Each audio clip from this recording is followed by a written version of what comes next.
Good day.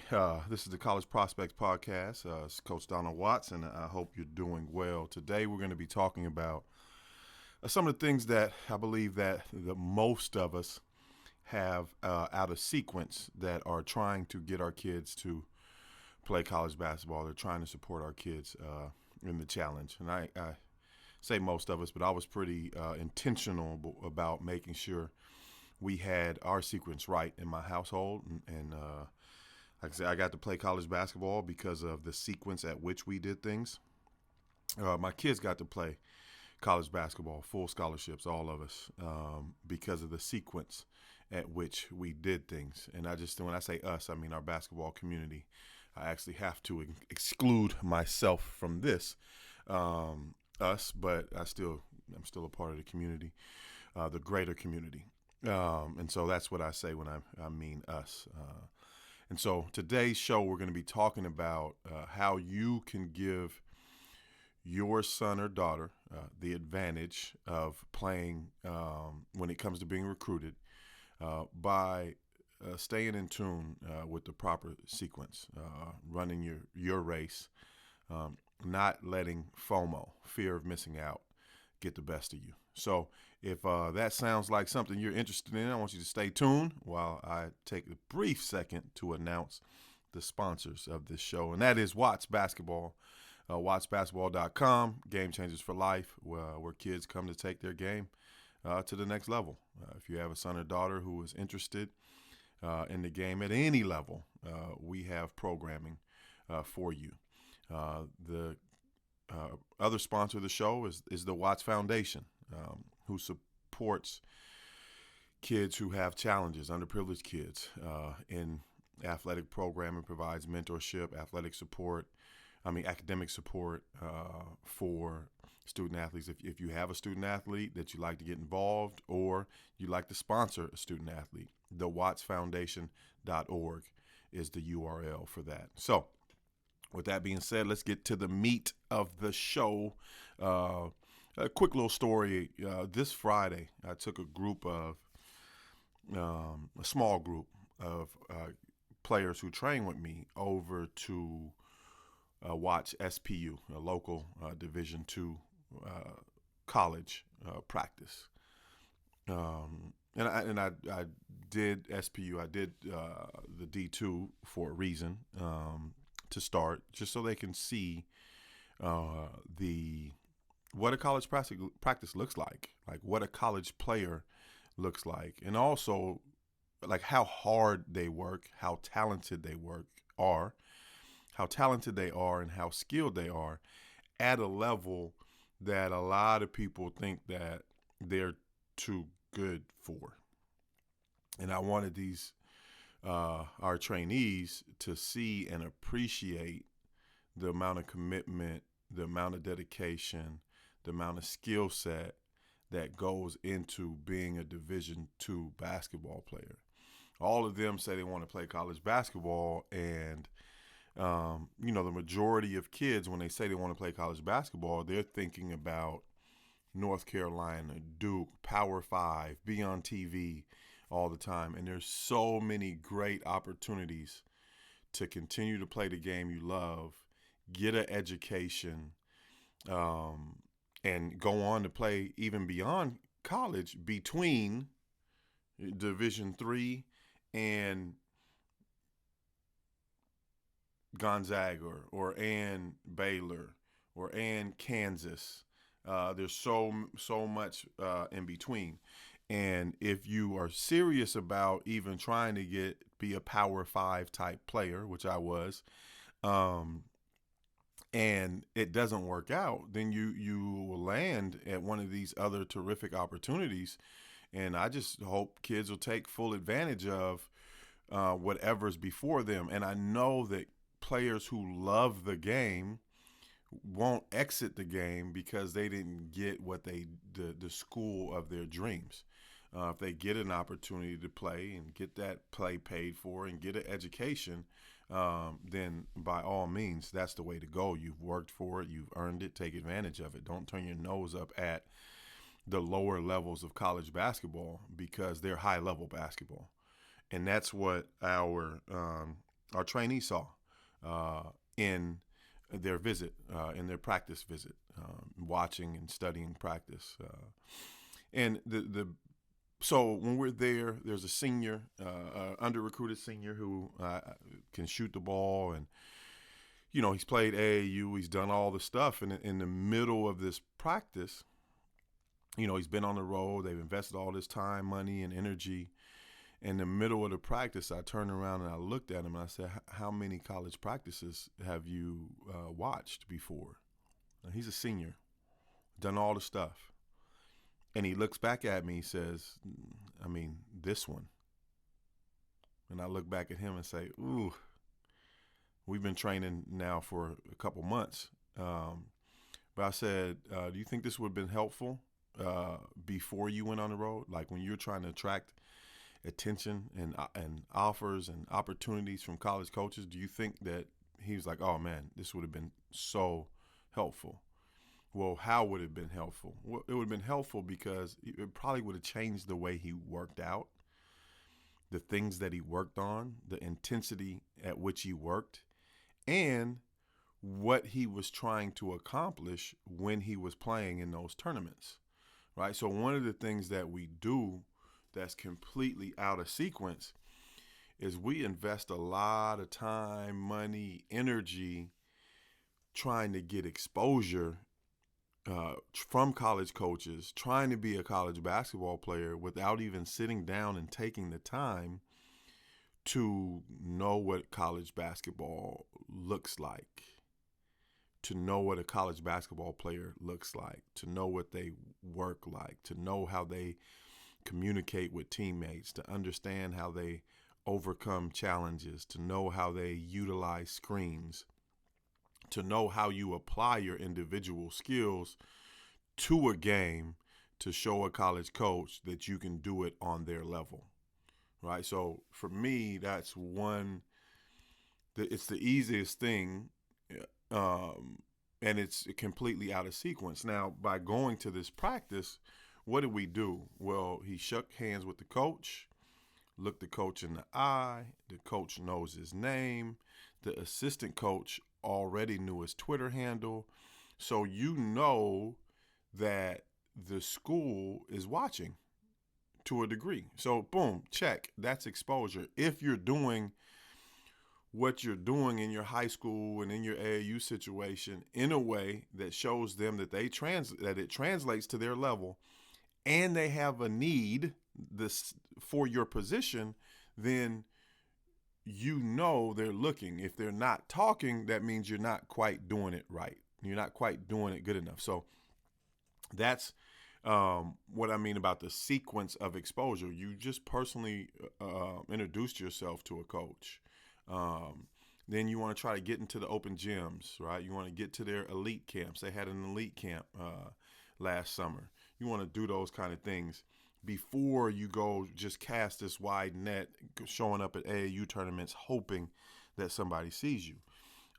So that's the exposure sequence. But the thing that people really get out, and this kid is good. He's very skilled, but he would have had a much better focus on how he should be working and what he should be working on skill-wise, which is the number one thing in the sequence. If you don't have the skill set, you don't have a chance. If you don't have the skills or the size or the athleticism or some combination of those things, you don't have the chance. And so getting a college translatable skills, working on those things is not first and foremost, but is right after the first step, which is falling in love with the work. Like teaching players to love work is what's required to be successful at the college level, like to love work. And so you think about it, a lot of players love games. Oh, we play here, the excitement, the thrill. A lot of players don't like working their craft. Well, when I walked into the gym for a 3:00 practice, I walked into the gym at 2:15, and at 2:15, there were three guys working with a coach, getting work, practice. They were practicing for practice. And two of those three guys really had really great practices. So what I just said is something that you want to make sure that you're player is doing, first, they love it. They love working on their craft as much or more than they love playing in games.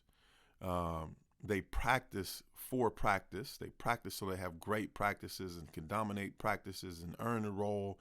And their teammates know that when they get in the game, they're supposed to be the ones with the ball in their hands making plays for everybody. So those are the love of training. So think about this. How many games, ask yourself this question, how many games will your player play, your son or daughter play this year? Oftentimes it's hundreds in year-round basketball. My son and daughter are playing college basketball on scholarship. They're at school all, damn near year-round, training all the time, and they will play maybe 160 games in their college career. Right? So what are they doing all that other? They're working. And a lot of the transfer portal, a lot of the kids that go to college and it doesn't work out is because they don't love that aspect of it. They don't love the work. They don't love the challenges. They don't love the grind. They don't know how to overcome those things. They're not patient with the work. They're not willing to battle a guy that's 3 or 4 years older than them, a guy or girl that's 3 or 4 years older than them for their position and playing time. And at the same time as they're battling them, they're learning from them, embracing the challenge and the struggles that are college basketball, in embracing your teammates, learning how to be the type of player that has a game that fits with others. It's a huge thing, that fits with others.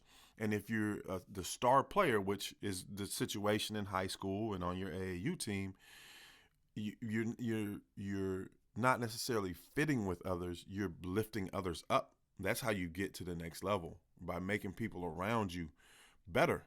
But then when you get to the next level, that's not going to be your role immediately. You have to work so hard and grind so hard to put yourself back in that position. And during that time, you want to be productive as a player that fits and works within the system, within the plays that are running, within the other players that are on the court. That's how this thing works. And there's a sequence and there's a process to learning it. And it all boils down to being more about your craft than you are about clout. It all boils down to loving being in the gym with no cameras and no likes and no retweets, more than you are seeking those things. So in closing, beware of your sequence. Run your race. The time for you to be on the top AAU program flying around the country is not the same time for everybody else.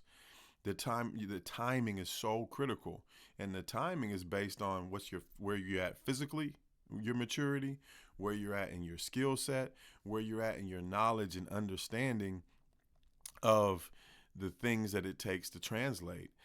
College basketball season is starting right now. Encourage your kids to watch the games.